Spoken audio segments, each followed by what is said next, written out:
આત્મ તત્વ લેજો તમે જાણી એ મારા સંતો રે ઓજી આત્મ તત્વ લેજો તમે જાણી એ મારા સંતો ઓજી આત્મ તત્વ ઓળખીને તમે આત્મ તત્વ ઓળખીને તમે એ લક્ષો રાશિ મીઠાવો રે ઓજી આત્મ તત્વ ઓળખીને તમે લક્ષો રાશિ મીઠાવો રે ઓજી સદગુરુ વિના પાર નહીં પાવે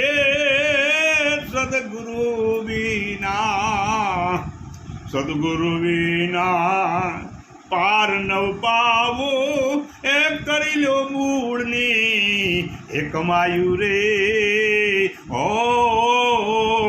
ઓજી કાશી કાયા તો પલમાં પડી જશે કાશી કાયા તો પલમાં પડી જશે એમાં સીધને એ ફસાયો રે ઓજી પાંચ તત્વનું દેવળ બનાવ્યું તું એનાથી તું એ ન્યારો રે ઓજી આ પાંચ તત્વનું દેવળ બનાવ્યું તું છે એનાથી ન્યારો રે ઓજી તારું ને મારું એ તો જાંજવાના નીર છે દીવ ગે ઉડી જાય રે ઓજી તારું ને મારું એ તો જાંજવાના નીર છે દીવ ગે ને ઉડી જાય રે ઓજી સાચી દિશા માવો બતાવે સીધી શિખામણ હાલો રે ઓજી સાચી દિશા માવો બતાવે સીધી શિખામણ હાલો રે ઓજી સાર શબ્દની સમજણ લઈને સાર શબ્દની સમજણ લઈને જોયો ગરવાનો મારો ઓજી સાર શબ્દની સમજણ લઈને જોયો ગારવાનો આરો રે ઓજી ગુરુ પ્રતાપે સોમદાસ બોલ્યા ગુરુ પ્રતાપે રે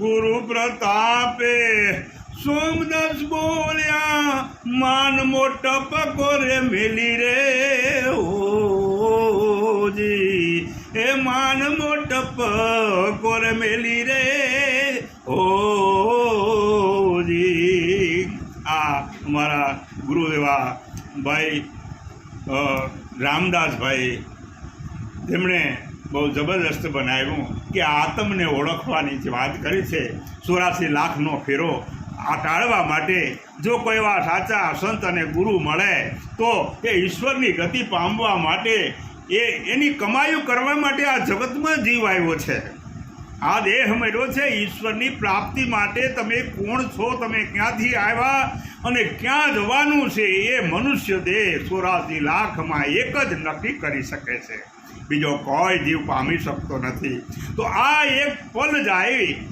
એ પણ નકામી છે એટલે મારા રામદાસ બાપુ એમ કહે છે કે આ પાંચ તત્વનું દેવું બનાવ્યું છે ને એનાથી તું ન્યારો છો આમાં તો છે જ પણ એ કણ રૂપે છે, અણુ રૂપે છે, પણ વિશ્વમાં પોતે એક જ છે અને સર્વમાં વ્યાપેલો છે.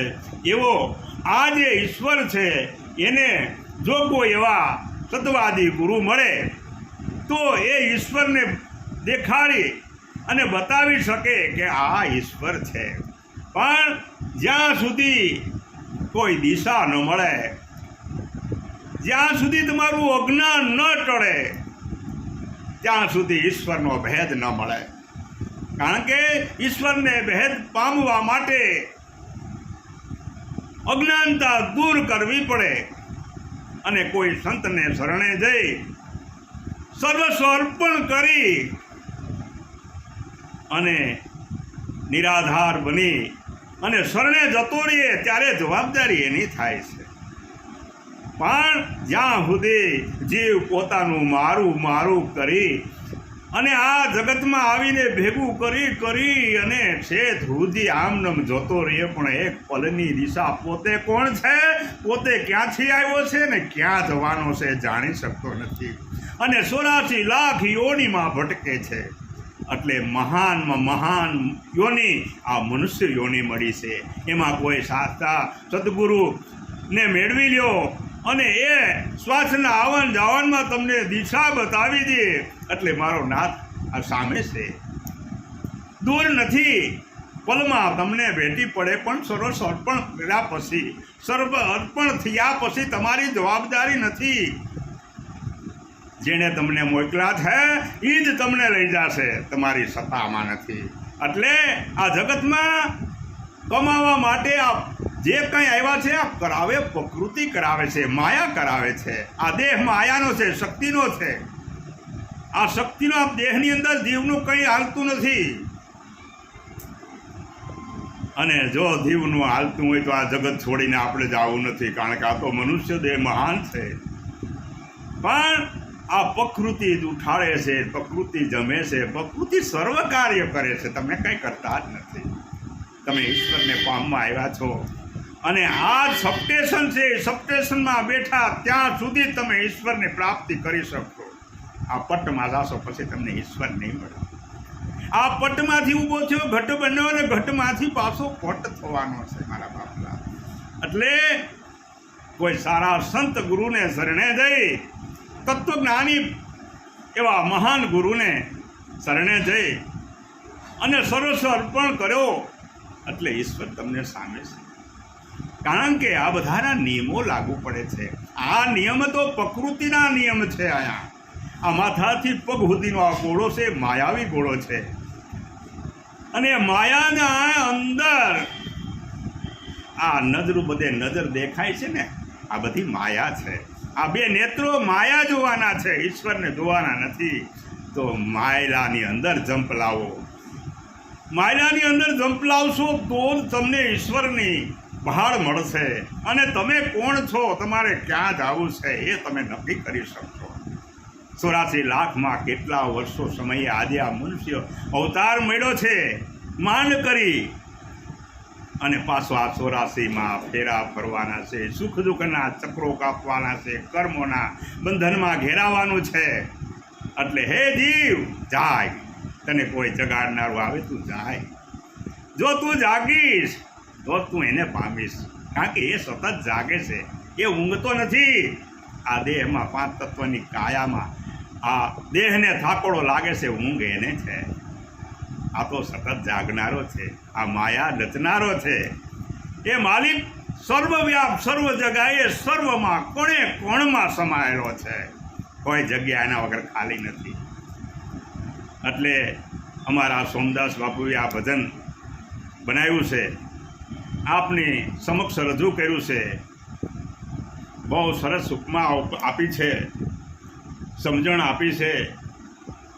અને જો ગુરુ એવા કોઈ મળશે, શ્વાસાના ભજન થશે તો નાદ પ્રગટ થશે. 24 કલાક આરતી, બંને બાજુ જ્યોત પ્રગતિ, ત્રીજું નેત્ર ખોલે, કેમ ખોલવું, આ બધું ગુરુ મહારાજ જો ધારણ કરો તો તમને સત્યની ઓળખ થાય. બાકી તો બધી માયામાં ફરવાનું છે. ઘડીક આ દેવ પાસે જાશો, ઘડીક ઓલા દેવ પાસે જાશો, ઘડીક ઓલા માતાજી પાસે તો બધું એકનું એક છે, પણ તમારું મન સ્થિત નથી.